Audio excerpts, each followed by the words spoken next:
So in this video, we are going to hit the ear. We're not going to go very in depth, if at all, because you guys are going to hit this pretty hard with Dr. Rhodes and Human Body 2.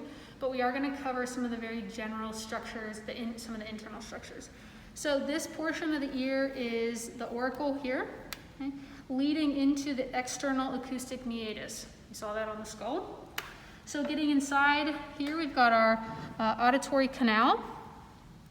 This little thing here, this is going to be our tympanic membrane. This is actually our eardrum. Okay.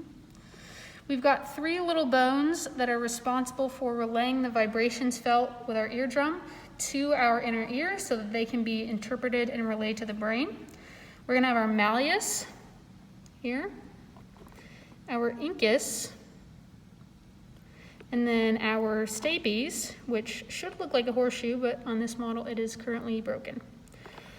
The stapes will attach from the incus onto the vestibule here.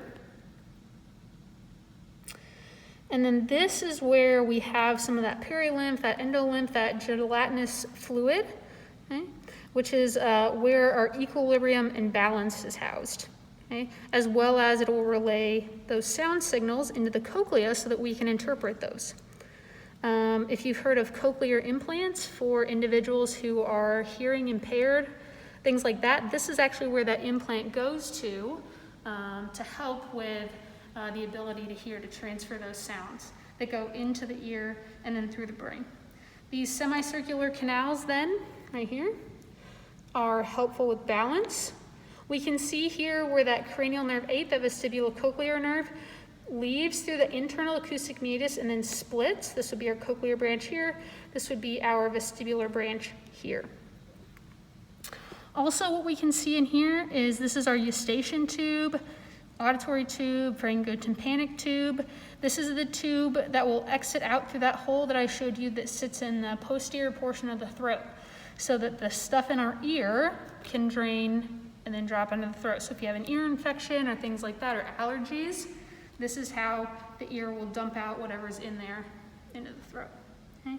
And then we have this muscle that sits on top. This is called our tensor tympani. This will actually lie over top of the eardrum so that it will help dampen sounds. Sounds like chewing, the sound of your own voice. This helps when you're sitting next to a loudspeaker.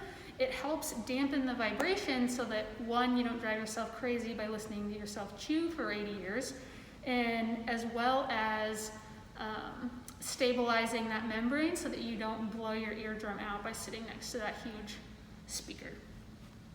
That's it.